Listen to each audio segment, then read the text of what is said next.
Bem, meus irmãos, vamos então para a nossa aula de número 10. Vamos para o dia do Senhor 14 agora, tá? Esse é um assunto muito importante, não é? Nós temos uma noção desse assunto, porque já falamos sobre a doutrina da Trindade, e nessa ocasião eu falei sobre a questão da encarnação de Jesus Cristo, né?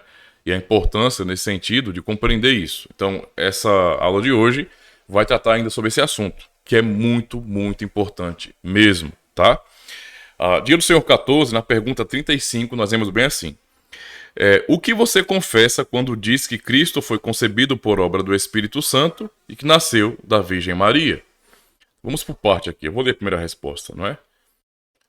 Resposta. O eterno Filho de Deus, que é e permanece Deus verdadeiro e eterno, tomou sobre si a verdadeira natureza humana da carne e do sangue da Virgem Maria, pela operação do Espírito Santo. Por isso, ele é também a verdadeira semente de Davi, semelhante a seus irmãos em tudo, porém, sem pecado. Não é? Porém, sem pecado. Então, a primeira pergunta do dia do Senhor 14, ela é realmente de muita importância. Eu lembro de algum tempo, alguns anos, na verdade, né? Tem alguns não, tô sendo modesto, muitos anos atrás, quando um irmão de uma outra comunidade, né? E dois irmãos de uma outra comunidade, uma cidade vizinha, não eram reformados e vieram por curiosidade assistir uma aula de catequese. E quando chegou foi justamente esse dia do Senhor aqui, o dia do Senhor 14, nessa pergunta. E quando eu fui explicar, um desses irmãos ficou escandalizado, né? Escandalizado, porque na lógica que nós temos aqui, na explicação do credo apostólico que nós confessamos, dos demais credos,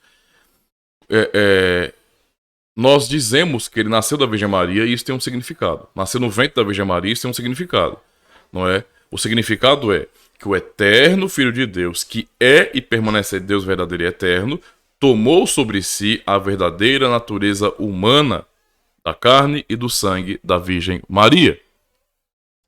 Ou seja, pensando em questão, não é, de vida biológica, ele usou o material genético dela, não é? Dela para vir a este mundo. Simples assim. Quando eu falei isso, um dos irmãos, os dois na verdade, ficaram muito escandalizados. Teve um até que se levantou. Misericórdia! Inaceitável. Eles não aceitaram de jeito nenhum. Como é que pode dizer que o Filho de Deus assumiu a natureza daquela mulher pecadora? Isso se dá muitas vezes porque existe tanta ignorância, meus irmãos. No meio protestante. Os evangélicos, muitas vezes, muitos desses evangélicos, não os no sentido geral, mas muitos dos evangélicos, são muito ignorantes com relação a algumas coisas que são bem elementares, que são bem básicas. E uma delas é essa aqui. Ó. Como é que eu posso imaginar Cristo assumindo natureza humana, se não por meio de um ser humano? No caso, por meio de Maria.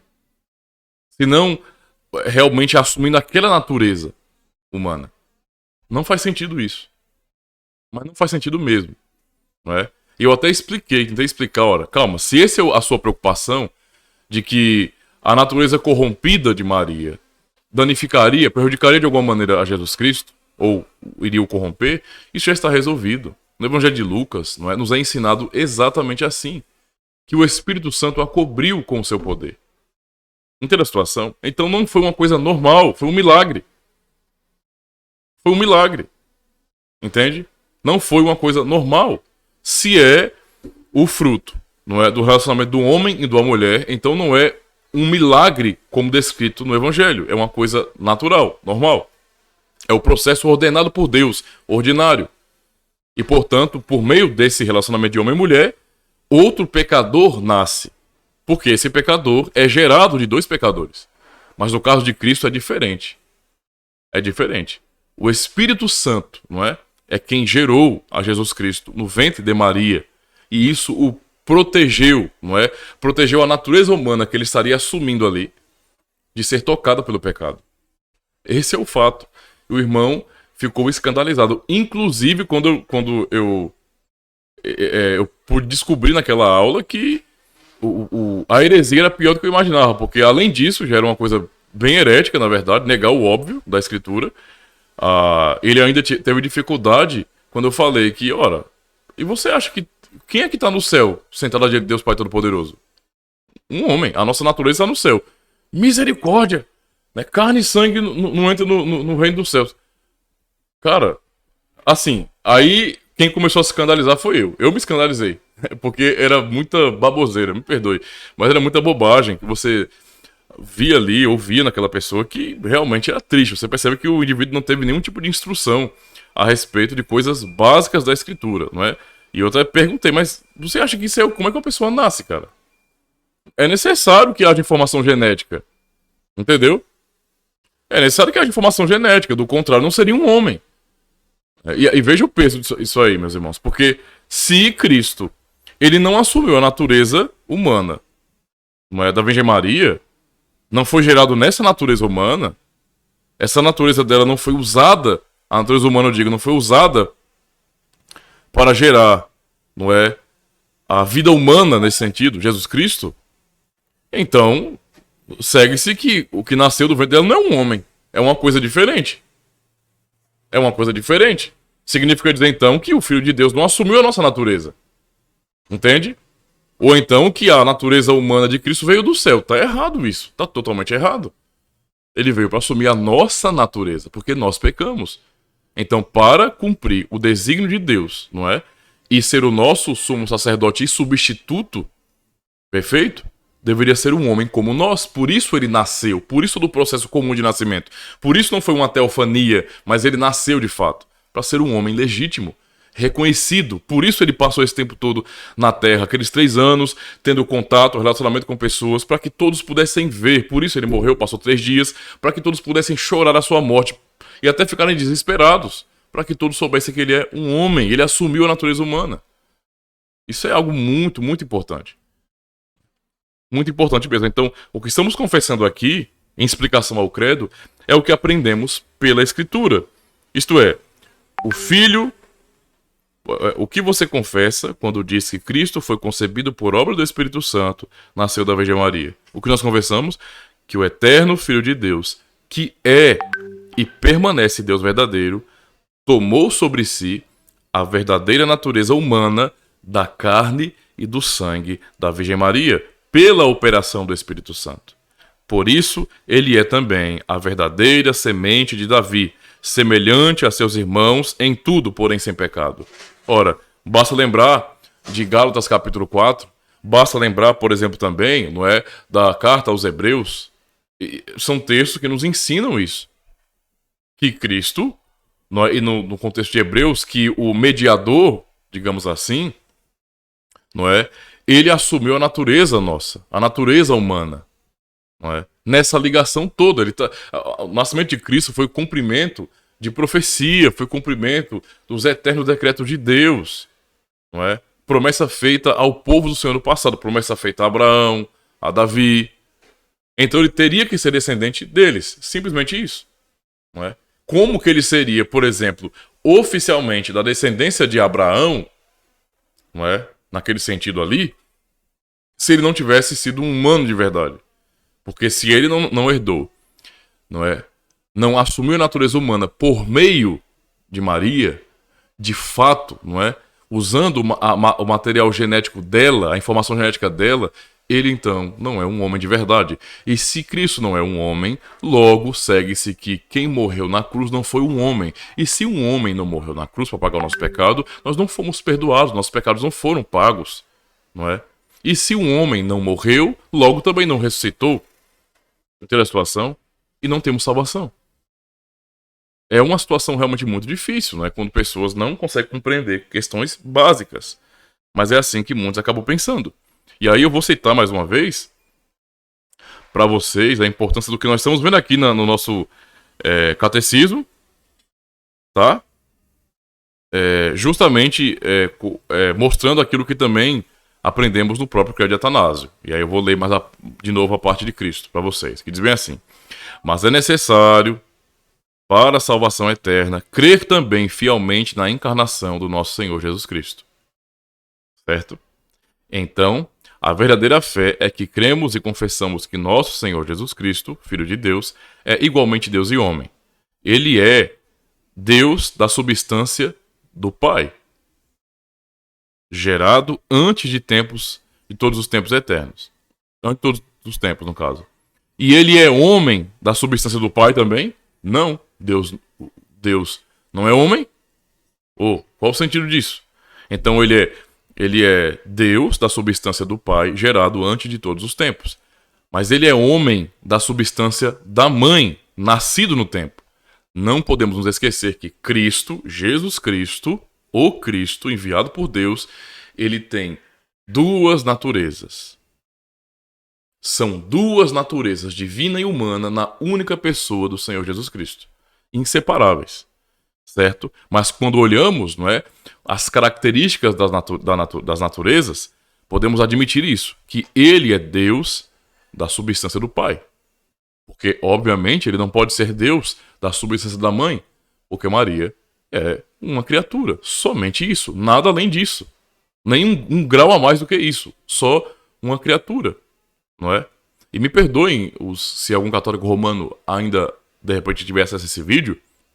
Por mais que vocês tentem criar uma teologia ou uma filosofia para, de alguma maneira, tornar Maria imaculada, não é? Isso é pura forçação de barra. Ela é como todo mundo é neste mundo.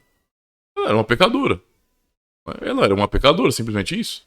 Como qualquer pessoa neste mundo. Me perdoe, eu não estou querendo ofender nenhum católico romano. Nenhum, não é? Só que o nascimento de Cristo por meio dela não a beatificou, não a exaltou, não a colocou em um patamar semidivino, de forma nenhuma, não é? O objetivo central, e é o que aprendemos na própria Escritura, é ficar marcado que ele seria da descendência ali dos judeus, de Abraão. Ele seria um israelita de fato, porque Deus prometeu isso a Abraão. Essa é a ênfase. É a ênfase, ou seja, o nascimento por meio dela tem muito mais a ver com o pacto de Deus e a promessa feita a Abraão do que com ela mesma. Isso aí é o óbvio que a Escritura ensina. O resto que é dito é filosofia, cara. Simplesmente isso. É inferência. Simplesmente isso, tá? Então o ponto é esse. Ele é Deus da natureza da substância do Pai, gerado antes de todos os tempos, e é homem, não da natureza do Pai, mas da natureza da mãe, porque ela é uma criatura. Ela é uma criatura. Não é? E nascido no tempo, ou seja, Cristo, no fim, o eterno Filho de Deus, ele assumiu uma natureza criada. Ele assumiu uma natureza criada. Olha que importante. Isso aqui, o artigo 32.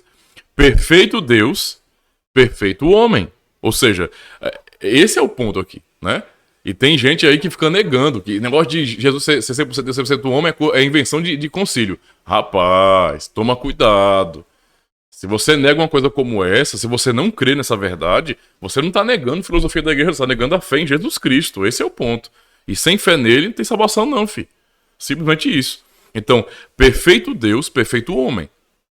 Não é? Porque ele é o eterno Filho de Deus. Ele é Deus. Simplesmente isso. E perfeito homem, por quê? Porque ele assumiu a natureza humana por meio de Maria. Não é? Então, perfeito homem, subsistindo de alma racional e carne humana. Foi um homem completo, não é, que foi gerado ali no ventre da Virgem Maria. Igualmente, olha, igual ao Pai, artigo 33, igual ao Pai, visto a natureza divina. Menor que o Pai, visto a natureza humana. É aqui que você tem. Isso aqui é fantástico, cara. Isso aqui é fantástico. Sabe por que é fantástico? Porque é justamente pelo abandono da confessionalidade da igreja, dos credos antigos, que muitos, não é, que fazem parte do protestantismo ou que fazem parte da cristandade como um todo, e, na verdade nem faz parte da cristandade, são seitas mesmo, acabam negando, não é, negando que a Trindade, por exemplo, né? E ficam falando isso de uma maneira tão absurda que você olha assim, tá vendo aí, ó, vou mostrar agora que Jesus trata Deus o Pai como sendo superior a ele. Aqui está a explicação do porquê isso acontece. Cristo trata o Pai como sendo superior nesse sentido, não é? Porque o Cristo, a pessoa de Cristo, tem duas naturezas, divina e humana. Essa é a razão. Essa é a razão do porquê que ele ora ao Pai, dizendo que o Pai é maior do que todos, ao mesmo tempo ele diz, eu e o Pai somos um. Essa é a razão. Não é? E aqui ele fala, igual ao Pai, visto a natureza divina. Ele é Deus eterno, consubstancial ao Pai. menor que o Pai, obviamente, isso não está diminuindo a pessoa de Cristo. Ele assumiu uma natureza criada. Entendeu a situação? A natureza, a carne que ele assumiu, o sangue que ele assumiu, a alma que ele assumiu, não é? O tornar humano. Ele assumiu a natureza criada. O ser humano, a natureza humana é uma natureza criada. Não é uma natureza divina, é criada. Então, por conta disso, como ele assumiu a nossa natureza, então é menor do que o Pai, visto a natureza humana. Por isso é que ele fala ao Pai como sendo um servo. É por isso que ele é profetizado no Antigo Testamento como sendo o servo do Senhor. Porque ele assumiria a natureza criada, a natureza humana, que obviamente é inferior à divina, na verdade? Não é óbvio isso aí? 34. Ele, mesmo sendo Deus e homem, não é dois, mas um só Cristo. Ele é um, não por ser convertida a divindade em carne, ou seja, o divino não se tornou, não se transformou humano, não é? Mas porque Deus assumiu a nossa natureza, a natureza humana. Ele é um, não por confusão da substância, ou seja, porque está tudo misturado e você não sabe quem é quem. O que é, na verdade, não é? Qual é a característica de sua natureza? Não. Mas pela unidade de uma pessoa. São duas naturezas, mas é uma pessoa. Inclusive é um caminho distinto da Trindade. Você vê, ó. Pensando em Trindade, não é? Pensando em Trindade, é um Deus. Apenas um Deus. Nós cristãos somos monoteístas. Nós não somos politeístas ou panteístas. Somos monoteístas. Nós cremos em um único e verdadeiro Deus. Não é? Mas esse único e verdadeiro Deus subsiste em três pessoas. Mas quando pensamos no Messias, no Cristo, no ungido do Senhor, no nosso Senhor Jesus Cristo, o que estamos vendo é que é uma pessoa, porém duas naturezas. Tá? Duas naturezas. Ele é um, não por ser convertido à divindade em carne, mas porque Deus assumiu a natureza humana. Ele é um, não por confusão da substância, mas pela unidade de uma pessoa. Pois assim como a alma racional e a carne são uma pessoa, né? É uma coisa que tem que ser falada realmente muitas vezes até. Né? Nós somos quem somos, não somos divididos nesse sentido. Né? Você não pode falar da sua alma como se fosse algo além de você, ou como se fosse uma outra parte sua, não é? Que tem vida própria no sentido de existir além de você. Não existe isso, cara. Nós somos isso aqui, ó. Né? Simplesmente isso. Pois assim como a alma racional e carne são uma pessoa, assim Deus e o homem são um só Cristo. Né? Essa é a verdade. Então esse é o ensino puramente bíblico que temos aqui, tá? Espelhado no credo de Atanásio, no credo dos três credos ecumênicos e também aqui em nosso catecismo, o catecismo de Heidelberg, tá certo? Esse é o ponto central aqui. Por isso, ele é também a verdadeira semente de Davi, semelhante a seus irmãos em tudo. Por que ele é semelhante a seus irmãos em tudo? Por quê? Por que ele é semelhante a seus irmãos em tudo? Porque ele assumiu a natureza humana. Simples assim. Ele assumiu a natureza humana. Por isso ele é semelhante a seus irmãos em tudo, porém, sem pecado. Ele venceu. Ele não é como nós, ele venceu. Mas assumiu nossa natureza. Tá? Então, passando para a última pergunta, a pergunta de número 36. Que benefício você recebe por Cristo ter sido concebido e nascido sem pecado? Resposta: ele é o nosso mediador, e com sua inocência e perfeita santidade, cobre aos olhos de Deus o meu pecado, no qual fui concebido e nascido. Toda essa verdade é a nossa esperança tão consoladora, porque é o fato dele ter sido realmente, dele ter assumido de fato a nossa natureza, a natureza humana, e nascido sem pecado, como um segundo Adão, não é? Ele vence justamente onde o primeiro Adão perdeu, onde ele foi derrotado, onde nós somos derrotados. Ele venceu em tudo. Então, como um novo cabeça pactual, vencedor, não é? Ele consegue realmente cumprir a obra, a vontade de Deus, e realizar a salvação que nós tanto necessitávamos. Ou seja, agora, como nosso cabeça pactual, o nosso grande representante, ele, com a sua própria inocência, santidade, justiça, não é que são perfeitos, cobre aos olhos de Deus o meu pecado, no qual fui concebido e nascido. Essa é a nossa esperança. Volta lá, no dia do Senhor 11. Por isso que ele é o nosso único Salvador. Por isso ele recebeu o nome de Jesus, que quer dizer Salvador. Porque ele, de fato, nos salva de todos os nossos pecados. Tá? Então é realmente de suma importância que venhamos pensar a respeito disso, porque negar esses princípios, essa doutrina, nos leva realmente, não é, a um nível de desvio, não é, muito grande. E é uma heresia terrível. Aqueles que não creem em Jesus Cristo, como o próprio Cristo se revelou, não é? Esses não têm esperança, porque nós não somos salvos por nossas convicções filosóficas pessoais, pelo que nós criamos em nossa cabeça a respeito de Cristo, mas por aquilo que ele disse de si mesmo, por ele. Nós não podemos crer em Jesus Cristo à nossa própria maneira, mas crer de acordo com a sua revelação. Temos que olhar para o Evangelho, então, e confiar no Evangelho, e não nas filosofias humanas, não em nossos conceitos. Nada disso não resolve nada. Nada disso aí pode nos salvar. Só Jesus Cristo. Ele é o Salvador que Deus, o Pai, nos enviou.